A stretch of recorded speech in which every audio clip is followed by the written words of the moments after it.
তো দেখো আমরা পরপর দুটো লঞ্চ মিস করার পর লঞ্চ পেয়ে এবার লঞ্চে করে যাচ্ছি হাওড়ায়।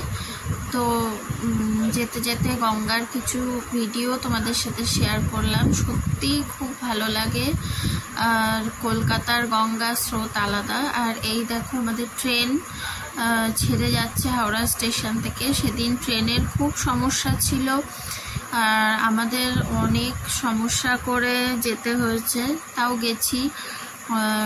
তোমাদের সাথে ভিডিওটা শেয়ার করছি। দেখো দুজনে খুবই ক্লান্ত হয়ে পড়েছিলাম, অনেক বেলায় ট্রেন পেয়েছি, অনেক পরে ট্রেন ছিল, মানে প্রচুর লেট ছিল ট্রেনটা।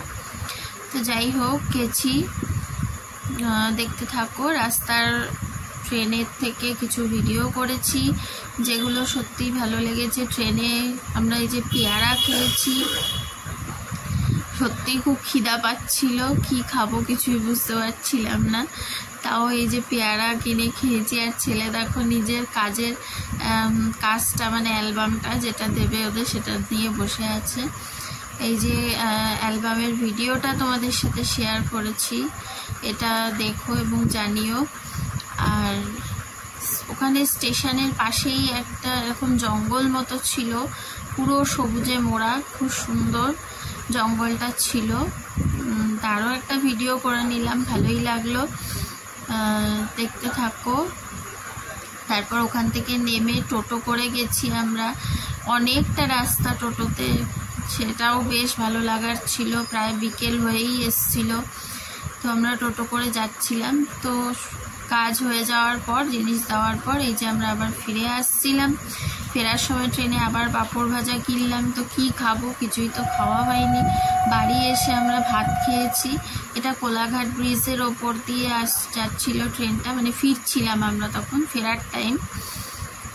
তো দেখতে থাকো ভিডিওটা। আর খুব বেশি লম্বা হয়নি, খানিকটা পরেই শেষ করে দিয়েছি। ওইদিকে ট্রেন একেবারেই ফাঁকা, না আপ না ডাউন, কোনো ট্রেনেই ভিড় হয় না। এটা হাওড়া স্টেশন সবসময় ব্যস্ত, সবসময় লোক ভরা।